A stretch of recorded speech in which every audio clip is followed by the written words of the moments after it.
producer who has written for outlets like Charlotte Magazine, Creative Loafing, ET Online, Essence, EBONY Magazine, the National Museum of African American Music, Shondaland, Soul Train, Vanity Fair, WeTV.com, and her own blog, The Mofo Chronicle. Yes. She holds a BA in Mass Communications from East Tennessee State University and an MS in Sports, Commerce, and Leisure from the University of Memphis. She is an advisory board member for North Carolina Music Hall of Fame and a member of ETSU's Media Communication Executive Advisory Board. Shameika isn't limited to behind the camera and a pen. She has also taken a dive into reality television as a cast member on the spinoff of the CMT show, I Want to Look Like a High School Cheerleader Again. She is the host of the Sweet 929 web series, The Date Sheet. Please welcome Shameika Rhymes.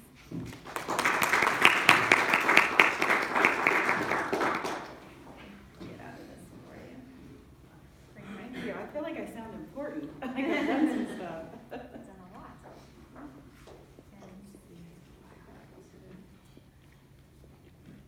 And that should be in here. It should be right there. Excuse me, I don't know how to use PowerPoint. How do you get it? How do I just, so this isn't showing up, so I can just Yeah. to the next slide? And then it should just advance that way. Oh, okay. Thank you. Thank you guys so much for having me. I don't know if anybody, I was talking about on social media that I didn't rehearse any of this. I just was like, we'll just all be surprised at what comes out of my mouth. And this is actually, I was telling them earlier that this is my first time really putting together a PowerPoint, because in TV news you don't need this stuff. So clearly that's why I was like, wait, what? So a little bit more about me is that, you know, I guess you're kind of like, well, what qualifies you to tell us what, you know, how to pitch to the media? Obviously, like she said, I've written for a lot of national publications and local in Charlotte. But one of the things is so I've got the producer side of it, the writer side of it, and now I also have, I'm on the same side that you guys are on, because I work for a nonprofit part-time, and so I am their all things communications person. So, and actually this week we've been trying to get media coverage because we have a veterans job fair that's coming up tomorrow. So, so we've been able to get TV stations to let us come in, interview, and do fun stuff like that. We've already got some confirmed to come out and talk to some of the veterans when they're out there at the job fair. So, so we'll get into all that. So how many of you have sent out pitches to outlets and hadn't heard anything back from them? What do you think happened? It didn't resonate with them. Mm-hmm. It wasn't unique enough. There wasn't a hook. Okay. The timing wasn't right. There were other news stories that they have an interest in. Okay. Okay. And by the way, I like interaction, so you know, if you have a question, just jump in and yell it out or raise your hand, whatever. Okay, so yeah, we've all been there where you send out a press release and get crickets.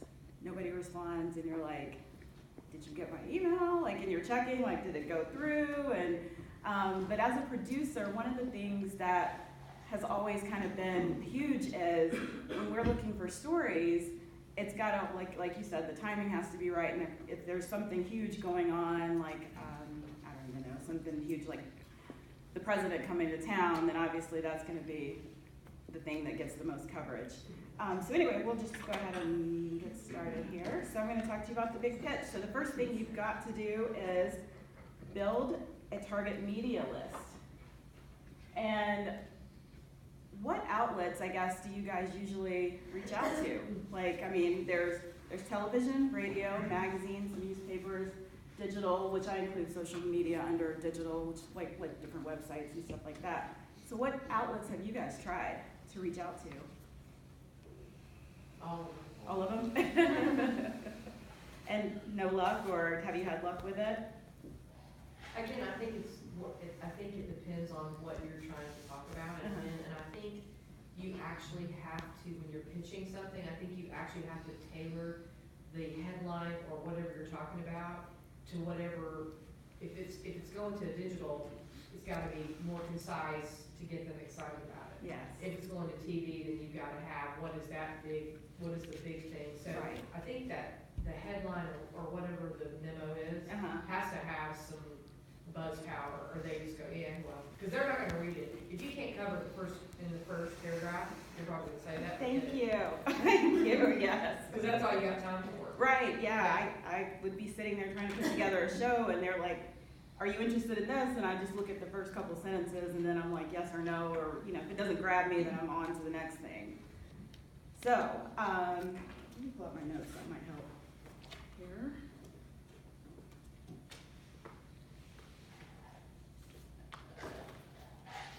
So, you've got to make sure that you do your homework, and what does that mean? You kind of narrow down your media list. Who is your audience? Who are you trying to reach? Like, you don't want to just kind of throw balls everywhere and see where it lands. You want to be like effective and like, okay, this is who my target audience is. Like for this week with the veterans, you know, I was like, we've got like this media list of like all types of outlets, but not all of them are going to be appropriate for me to send this press release to. You know, so the first thing I did when I started this job was I put together a media list because they didn't have one, which I was like, how are you like a nonprofit and you don't have a media list? You have a communications department. So and it's broken down into like niches. So I've got like the Hispanic niche, like the media outlets that, you know, that target that audience. And I've got like the African American niche and just on and on and on. And then it's broken down even further into like the radio, the television and all that stuff. And then it's in an Excel spreadsheet, but it's also broken down into, you know, who are the contacts that I have there. And coming from media, maybe I do have a little bit of an edge because I do know people that are in that realm, so it's easy for me to send an email and say, hey, I have this story, are you interested or not? Or pick up the phone or send a text. So you wanna make sure you do your homework in narrowing down your media list. So you gotta think about where you do business and what that target audience is. Is it in Kingsport? Is it here in Johnson City? Is it Bristol? Is it on the other side of the country? You gotta do some research and find those journalists and media outlets that are in those areas. You know, sometimes like, even my media list, I've got places that are like in those small areas that some people may not think that we have like people that are, because let me back up, the nonprofit I work for is a workforce development board.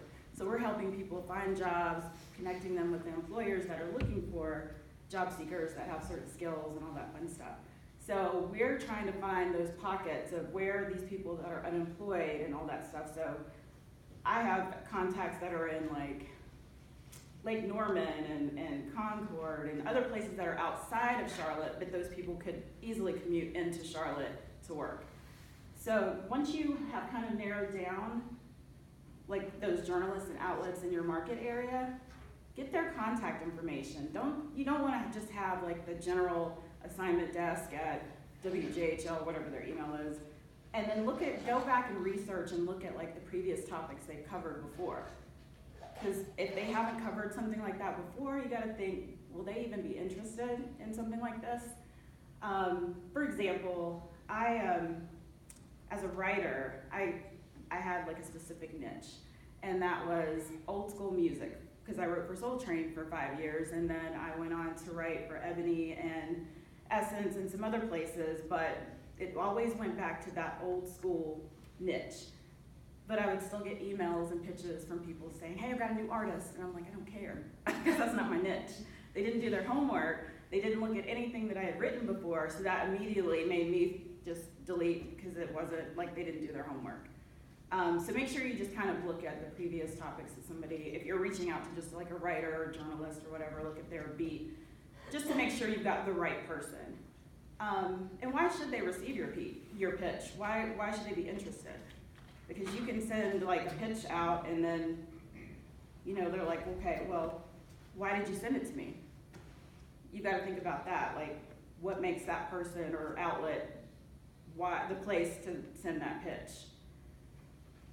Now, once you're ready to email or call that reporter or outlet, you've got to personalize that pitch a little bit. So, with that being said, I've got some fabulous do's and don'ts. Only send out a mass pitch if it's a generic press release, and please blind copy those email addresses. I can't tell you how many times I've gotten emails. I mean, granted, I do go back and look, and I'm like, well, I might need that contact later, but please, blind copy.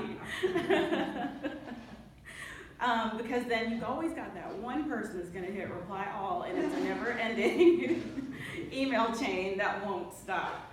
But then also you might not wanna send out a mass pitch. And a mass pitch, like, okay, I just did it myself the other day with, cause the press release is pretty generic. It's a job fair. You know, this is who's gonna be there, this is what time, this is where it is, the end. There's nothing I can really personalize about that. But you can take out time to develop different angles to fit the outlet you are pitching for the client's story. I have a publicist that I've worked with for several years, but and this was kind of different for me because she would actually pick up the phone and pitch me over the phone different angles for her client, and I'm like, this is different. Is this what they do in LA? But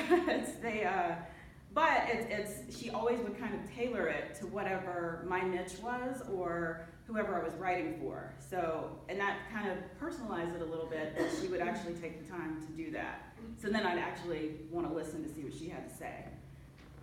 And don't take out that step of developing different angles, because if one angle doesn't work, another one could. You never know.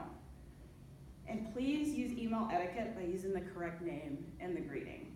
I've had my name misspelled or just completely, I've been called Sarah, which I'm like, I don't know how that happens, but, and then I got excited. I got an email one day from someone thinking that I wrote for Essence. And of course I read the email, but then it was still like, well, at that point I hadn't written for Essence. So I was like, this person didn't do their homework. They just sent out emails to whoever and didn't change anything in the email. So then I thought, well, maybe it's a sign from God. I'm gonna write for Essence. So anyway, so just make sure that you are sending the email to the correct person. And if you're gonna use their name, and you're not sure how to spell it, then maybe just don't use the name at all, just say hello. Do your homework and advise how a pitch tailors to their beat. Like maybe ask that person ahead of time, like, what is your beat that you cover? Everybody knows what a beat is though, right? I keep saying beat and I'm like, does everybody know what that is? Because again, like I've had people email me and say, hey, what types of stuff are you looking for? Because, you know, I don't want to send you stuff that you're not going to even look at. And I'm like, well, that's nice of you, thank you. Let's see. I have a question. Yes. So where do you think bloggers fall? Because they're a different type of a media outlet, really, because they have followers, which is more, I guess, on the social side. Right. But I'm curious what your position is on that. I do get pitches as a blogger, because I do have my blog, but there are certain things that I'm not going to put on my blog, but like for example, I don't even know how they got my information, but Bailey's will, every time they come out with a new liqueur, they send me an email asking if I will blog about it, and they'll send me a bottle. Of course I do. But so bribery is everything. Right, bribery is everything. Sure, I'll try it.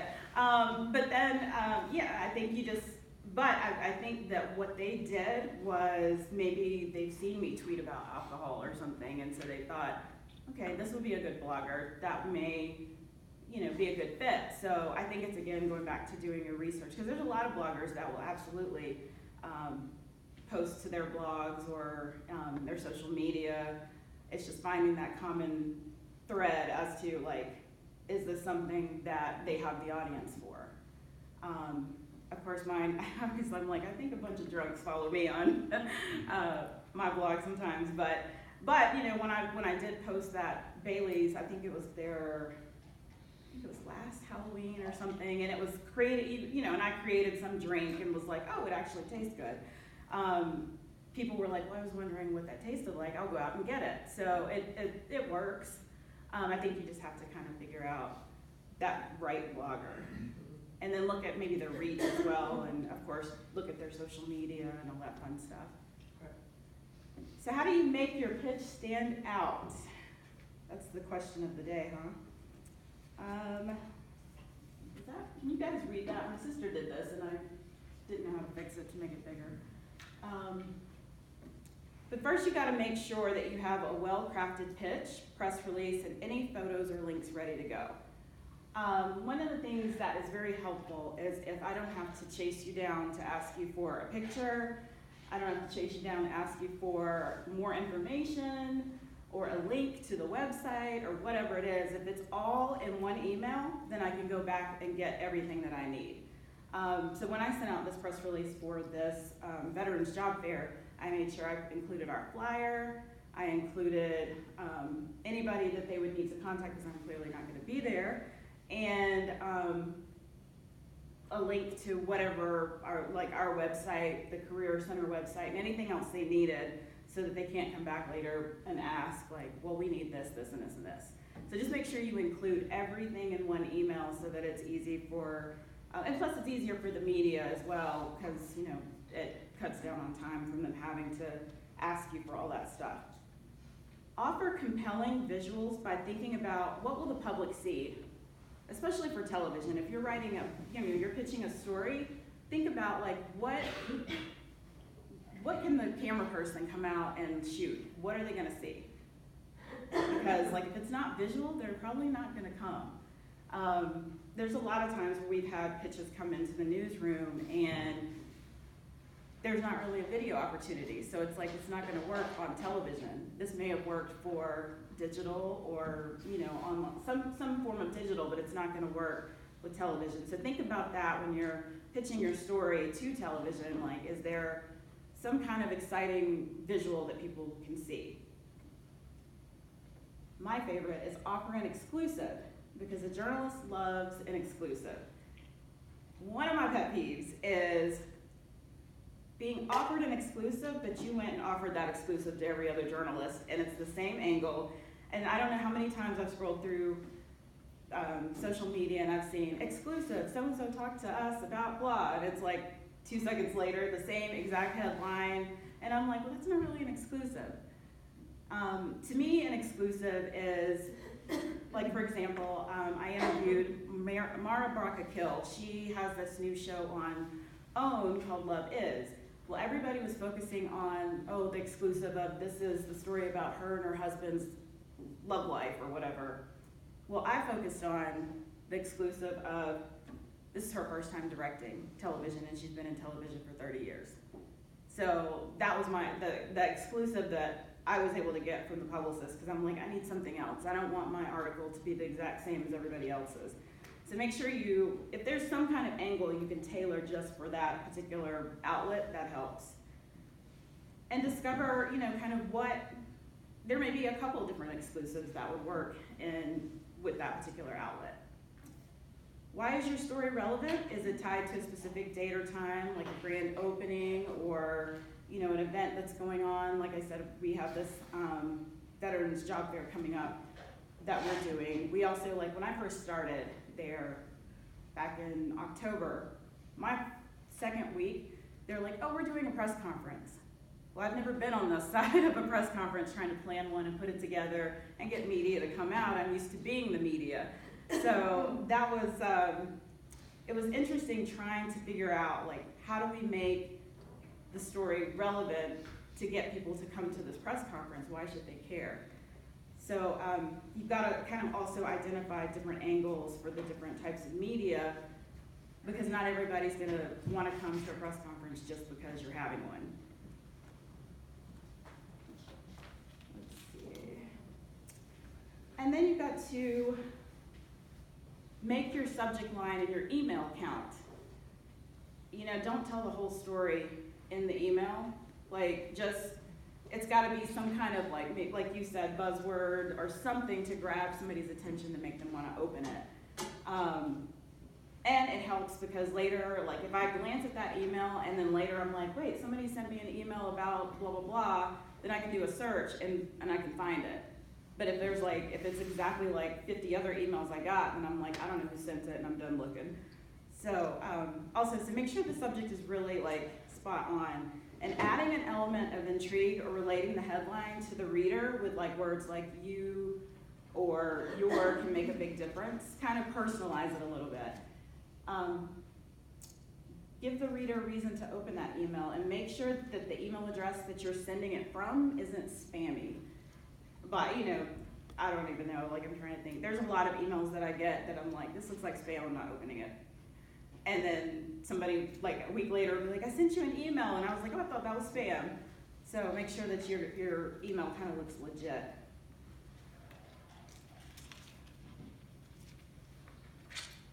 Oh, my favorites here. How are you pitching? Is your pitch kind of just dry and bland, or do you have a sense of humor? Or, and you know, because being authentic and being real goes a long way in your pitch.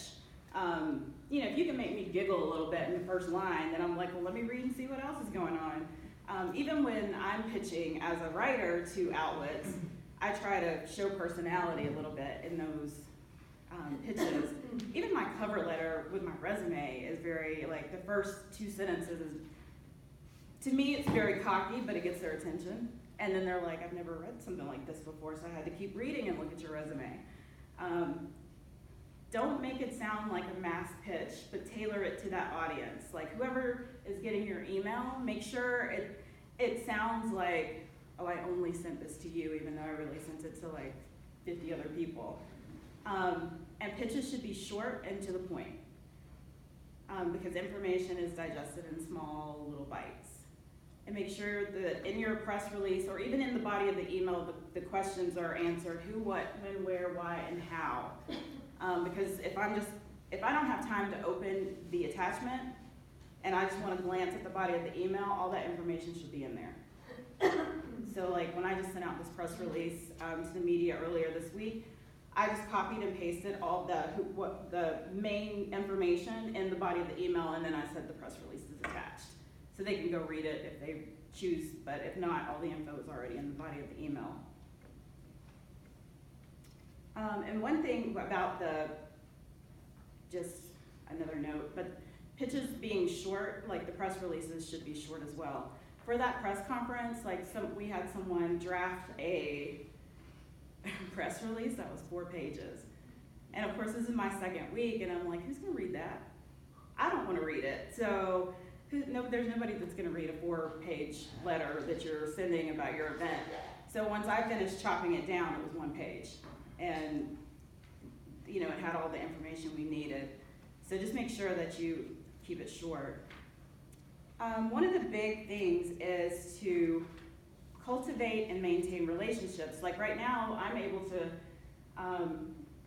get a lot of my pitches through because I have networked and kind of maintained relationships over the years, and then working in media just was really nice and friendly to everybody. And so it kind of works 2 ways. If they need something from me, like they need our CEO to do an interview, I make it easy so it can happen. Or, you know, when I need something, then I can call them and say, hey, do you think you could come and cover this? So it kind of works both ways. Let's see. One of the big things that you should do after you send your pitch is follow up. Don't be a stalker, but follow up, like maybe once. Give it a couple days, and you can call them, you can send an email, but if you send it like, I don't know, if you've already followed up twice, let it go. They're not interested. Just don't hound them. Get to know your media partners so you can anticipate what type of things that they may be looking to cover. One of the best times to pitch like TV stations and even newspapers is probably like something for the weekend, because they usually don't have anything going on and they're looking for stuff for the weekend coverage. So, so yeah, if your event is on a Saturday, oh, that's perfect. They'll be all over it because they're looking for stuff to fill their newscast on Saturdays and Sundays. Showing appreciation, if they do come out and cover your event, showing appreciation on social media networks is a big, big plus. It helps, like when I'm writing something and it's published on Entertainment Tonight's website, Shondaland, whoever, just a retweet goes a long way, like saying like, hey, thank you for doing this article or whatever it is, and tagging the journalist and the outlet, because that also taps into your audience as well, as they'll retweet it, so then it's, you know what I mean? So it's kind of everybody's getting exposure. And thank you goes a long way. There was a publicist that actually took the time to handwrite me a thank you note. And I was like, wow, like that never happens. You know, I've gotten thank you texts or emails, and it makes me want to work with people again, because I'm like, wow, they really took the time to say thank you. All right, so you land that interview, the pitch is accepted, now what? So you or your client goes to the TV station or gets to talk on a podcast or do a phone interview. And yes, that's me interviewing Yolanda Adams, the gospel singer. She's really like 6 feet tall. So that was an interesting interview. But anyway, so you got to make sure you prepare for that interview. And how do you prepare? Well, first, the interview is just to educate and inform the public about your product, event, service, whatever. So think of it as just you're giving the audience like a quick overview of, this is what we have, this is what we're talking about, this is the event, we want you to come out, or we want you to support this, whatever it is. Make sure to answer in sound bites that are concise and straight to the point. I think a couple months ago I took one of our leadership team to the TV station to do an interview. It was 2 minutes, it was an in-depth segment, which is 2 minutes and 30 seconds. Well, Anna decided that the anchor asked her one question and she talked for 2 minutes. So she didn't get any other, he couldn't ask anything else because the segment's over. And then I just took another person, a career advisor, over to the same TV station. What day was that? Tuesday. Same segment. And he got in, his answers were quick and to the point, so they were able to ask him at least 5 questions. So you see the difference, so the first interview, nobody found out anything because she only answered one question, whereas he gave kind of a bigger overview of everything because he answered in quick, short sound bites. And you know, a lot of media forms, you probably only have 45 seconds to 2 minutes, so you've got to get your point across quickly. Do your research. What types of questions do the reporters usually ask? I mean, a lot of times if it's digital media, you can look and see if they've posted Q&As or look at previous newspaper articles, or you can kind of gauge, looking at a quote, maybe what that reporter asked. And you can often request the questions ahead of the interview. Now, I'm probably going to hell for this one, but the anchor gave me the questions ahead of time on Tuesday. I chose not to share them because I wanted to see how he was going to handle himself with those questions, and he did fine. But yeah, I hope he doesn't find out. But I had those questions. So I just want to let you know that you're listening. Right. Exactly. And the biggest thing is be yourself. That poor thing was so nervous, he was shaking, and luckily they were only shooting from here up, but the rest of his body was shaking so bad. But just be yourself. It's, it's a camera, it's not gonna bite. It's a microphone, it's not gonna bite, it doesn't hurt. And then once it's done, you have something you can share, even with that's another thing I didn't include it in this, but when you are pitching, you can say, hey, we've also been covered in this outlet, and share that link so they can say, oh, okay, so they have, had coverage before. Quick question. Yeah. On the other side of this, do you have any tips to how to draw out a soundbite from someone? Someone who might not be super, right. You've got to kind of tailor that question. I mean, if you're preparing someone to do an interview, I think the best way to do that is, well, if you can get the questions ahead of time, then you can practice. But if not, you've got to tell them, hey, listen to what they're asking you and answer it this way. I mean, I usually do kind of a generic, let's go over this before you walk in here. If they ask you this, make sure you hit, give them talking points, if that makes sense. Because that way, then they'll at least kind of sort of get to the point. I gave Lynn some like the press release, and I was like, make sure you hit this, this, this, and this, even if I didn't give him the questions ahead of time. But he was able to do that in his short answers. You know, he kept looking down to look, but he was able to hit all those points. And if you have any questions, you can email me. I'm always answering emails as long as it doesn't look like spam. Are there any other questions? Yes. What is your opinion on those either like freebie or pay type PR things like PR Wire and stuff like that? I have not used any of those. I know some people that do, but I guess because since I'm coming from television and newspaper and all that fun stuff, I don't even, I honestly would never know if that came from a PR service. You know what I'm saying? Like one of those paid services. But I personally just like the personalized emails because it makes me want to open it and read the press release. So I don't know if you get that with that service or not. Yeah, I think it's like Yeah. people are supposed to go, like if they don't have anything to write about, go there. Yeah. Well, I can say, if you get picked up that way through the AP Wire, it's a very good thing. No. That's Yeah. the best thing.